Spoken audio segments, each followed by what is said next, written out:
হ্যাঁ বন্ধুরা, আমি আজকে মটরের ডাল দিয়ে আম দিয়ে রান্না করবো। এই যে গাছ থেকে কটা আম পেড়ে নিলাম তার জন্যে। আর এই যে মটরের ডাল, এই যে ডাল দেখছো, ডালটা ধুয়ে নেব।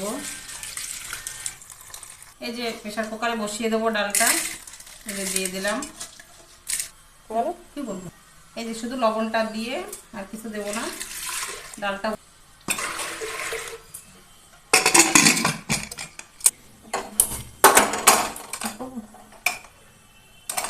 ডালটা হতে থাকুক, এবার আমি আমগুলো কেটে নেব।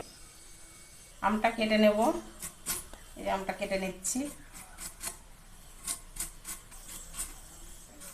বন্ধুরা, আম প্রায় পাকা পাকা হয়ে গেছে। এখন আমটা দেখো শক্ত হয়ে গেছে, কারণ এখন পাকার টাইম হয়ে গেছে। আর কদিন পরে আম পাকবে, বৈশাখ মাস। এরকম পিস সর সর করে পিস পিস দিয়ে দেবো, বড় বড় করে। যে আমগুলো এরকম কেটেছি, এই দেখো এরকম করে কেটেছি। এই যে দিয়ে তুলে নেব। এই যে আমগুলো কাটা হয়ে গেছে। এবার লঙ্কা কেটে নিচ্ছি, যা যা দিতে হবে ঠিকঠাক করে গুছিয়ে নিই। আর হচ্ছে আম বেশি দেবো না, কটাই দেবো, কারণ আমগুলো তো খুব টক। ডালটাও একটা ছিটি হয়ে গেছে, আর একটা ছিটি দিয়ে নেব। দেখি ডালটা খুলে সেদ্ধটা কিরকম হলো। হ্যাঁ, ডালটা একদমই গলে গেছে, এই দেখো একদম গলে গেছে। ঢেলে দেবো ডাল।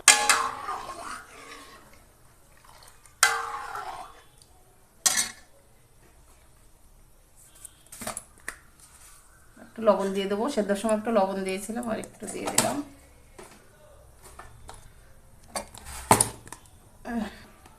এই যে হলুদটা দিয়ে দেবো, লঙ্কা দিয়ে দেবো, আমগুলো দিয়ে দেবো এখন। এই যে আমগুলো দিয়ে দিলাম, কারণ ডালটা তো এমনিতেই গলে গেছে বেশি, এখানে আর বেশি ফোটাবো না। ফোড়নটা দিতে হবে।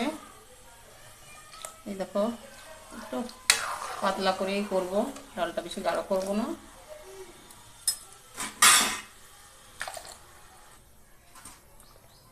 একটু নেড়ে নেব, একটু নেড়ে দেবো। হালকাই হয়েছে, কারণ আমাদের বাড়ির সবাই টক ডালটা একটু হালকাই খেতে চায়। পাতলা ডাল গাঢ় হলে গাঢ় পছন্দ করে না, তাই একটু বেশি জল দিয়েছি। ডালটা এই যে উতলে গেছে, এখন দেখবো আমটা সেদ্ধ হয়েছে নাকি। আমটা সেদ্ধ হলেই ফোড়ন দিয়ে দেব, কারণ বেশি গাঢ় করব না, পাতলাই রাখবো। দেখি আমটা সেদ্ধ হয়েছে নাকি দেখি। গলে গেছে, ফোড়ন দেব। ফোড়নটা দিয়ে নিই, ঢেলে নেব।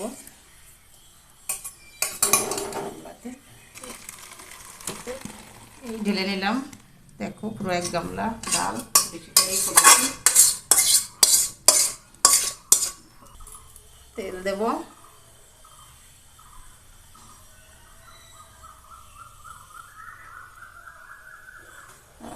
পাঁচফোড়ন দেব।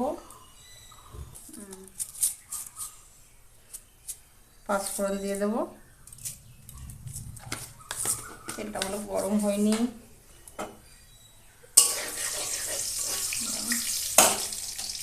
একটু লঙ্কা দিয়ে দেবো।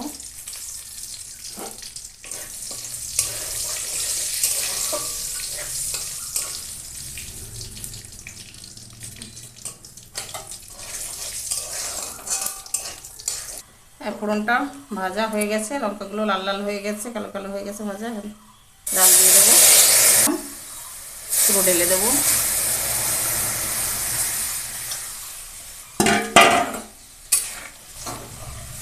হয়ে গেছে।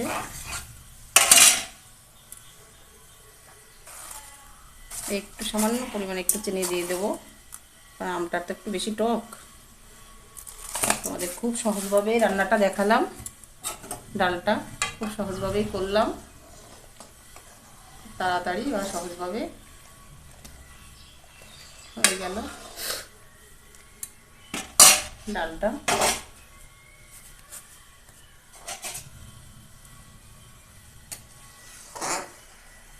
সামান্য একটু ফুটিয়ে নামিয়ে দেবো, বেশি ফোটাবো না, জাস্ট 2 মিনিট ফুটিয়েই নামিয়ে দেবো। এই যে ফুটছে ডালটা, দেখো হয়ে গেছে। আমি একটু চেখে দেখবো দেখি লবণ টবণ ঠিক আছে কিনা, দেখে নিই।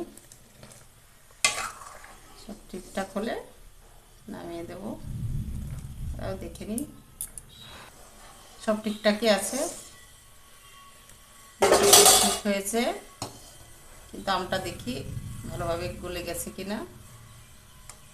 আম এখন শক্ত হয়ে গেছে তো, আর ঠিক তাড়াতাড়ি গলে যায়। আর আমি ডালটা যেহেতু প্রেসার কুকারে সেদ্ধ করেছি, আমার বেশি সময় ফোটাতে লাগেনি, এর জন্য আমটা একটু দেখবো, দেখি আমটা গলে গেছে নাকি। হ্যাঁ, আমটা পুরো গলে গেছে, এই দেখো খুব সুন্দর গলে গেছে।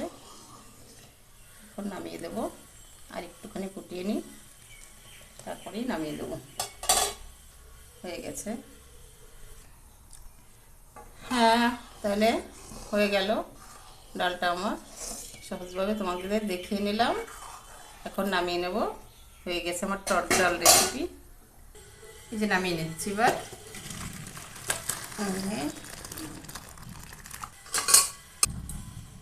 এই দেখো, এই যে এরকম করে নিয়েছি। আমি একটু পাতলা মতন করেছি, তোমরা যে যেভাবে খেতে পছন্দ করো সেভাবে করো। টক ডালটা একটু পাতলাই ভালো লাগে, তাই আমরা পাতলা করে করেছি।